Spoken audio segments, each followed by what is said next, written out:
আসসালামু আলাইকুম রহমতুল্লাহি তাআলা ওয়া বারাকাতুহু। আজকে আমরা এই ভিডিওতে আলোচনা করব কুরবানির প্রকৃত অর্থ কী, কুরবানি কবুল হওয়ার মূল শর্তগুলো কি কি, কুরবানির সময় কখন থেকে কখন পর্যন্ত, তাকবীরে তাশরিক পড়ার নিয়ম কি, কুরবানির গোশত কিভাবে বন্টন করতে হয় এবং কেন গরিব অসহায় মানুষের খেয়াল রাখা ইসলামে এত গুরুত্বপূর্ণ। বর্তমান সময়ে কুরবানিকে কেন্দ্র করে আমাদের কি কি সতর্কতা অবলম্বন করা উচিত এবং একজন সচেতন মুসলমান হিসেবে কিভাবে শান্তিপূর্ণ ও শরীয়তসম্মতভাবে কুরবানি আদায় করতে হবে, তাই অনুরোধ করব ভিডিওটি শেষ পর্যন্ত অবশ্যই দেখবেন। ঈদ উল আযহা মুসলিম উম্মাহের জন্য আল্লাহ তাআলার পক্ষ থেকে এক মহামূল্যবান নিয়ামত। এই দিনটি শুধু আনন্দ উৎসবের দিন নয়, বরং এটি একটি মহান ইবাদতের দিন। এটি ঈমান, তাকওয়া, অনুগত্য, আত্মত্যাগ ও আল্লাহর সন্তুষ্টি অর্জনের একটি উপযুক্ত সময়।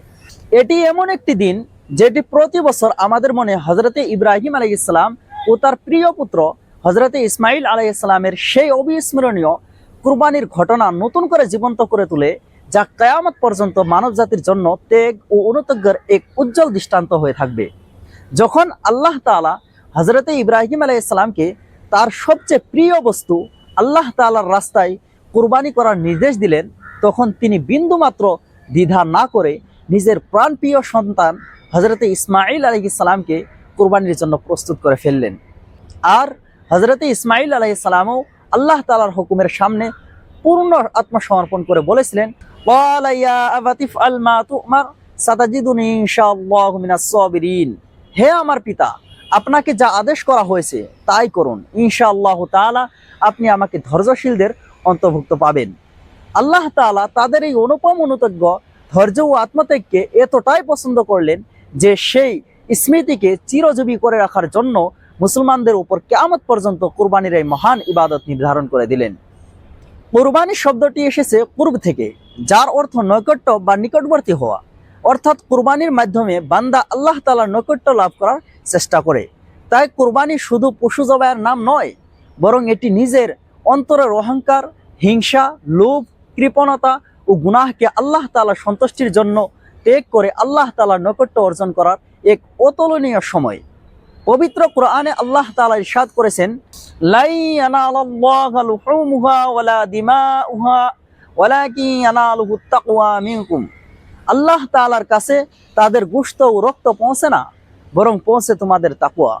এই আয়াত আমাদের স্পষ্টভাবে শিক্ষা দেয় যে কুরবানির মূল উদ্দেশ্য বাহ্যিক প্রদর্শন নয়, বরং অন্তরের তাকওয়া, একনিষ্ঠতা ও আল্লাহ ভীতি। কুরবানির সময় 3 দিন, 10, 11 ও 12 জিলহিজ। 10 জিলহিজ সূর্যোদয়ের পর থেকে শুরু হয় এবং 12 জিলহিজ সূর্যাস্ত পর্যন্ত থাকে। তবে প্রথম দিন কুরবানি করা উত্তম, এরপর দ্বিতীয় দিন, তারপর তৃতীয় দিন। ঈদ উল আজহার এই দিনগুলোতে একটি গুরুত্বপূর্ণ আমল হলো তাকবীরে তাশরিক পড়া।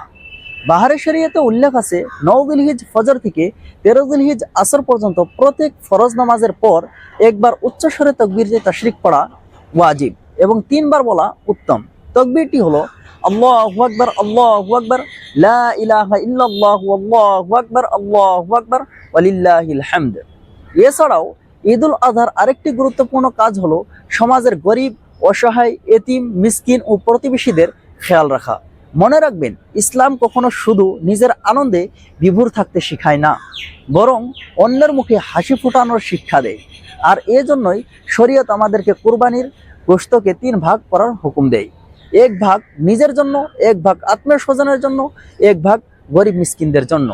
হ্যাঁ, একটি কথা খুব ভালো করে শুনে নেন। বর্তমান সময়ে পরিস্থিতির দিকে লক্ষ্য করে মুসলমানদের সতর্ক ও সচেতন থাকা অত্যন্ত জরুরি।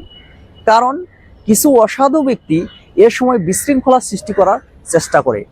তাই কুরবানিকে কেন্দ্র করে এমন কোনো কাজ করবেন না যা সমাজে অশান্তি, বিশৃঙ্খলা বা বিভেদ সৃষ্টি করে। বিশেষ করে অমুসলিম এলাকায় প্রকাশ্যে কুরবানি বা পশুর চামড়া বহন থেকে বিরত থাকা উচিত। সরকারের পক্ষ থেকে যে পশু নিষিদ্ধ করা হয়েছে তার কুরবানি থেকেও বিরত থাকতে হবে এবং আইন মেনে চলতে হবে। ইসলাম শান্তির ধর্ম, সৌন্দর্যের ধর্ম।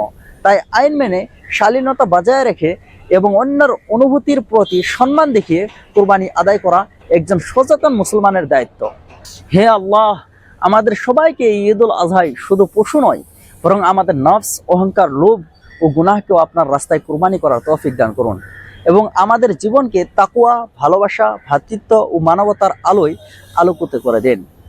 আপনাদের ভিতরে কে কে এই ঈদে কুরবানি করতে যাচ্ছেন কমেন্ট বক্সে নিশ্চয়ই জানিয়ে দিবেন।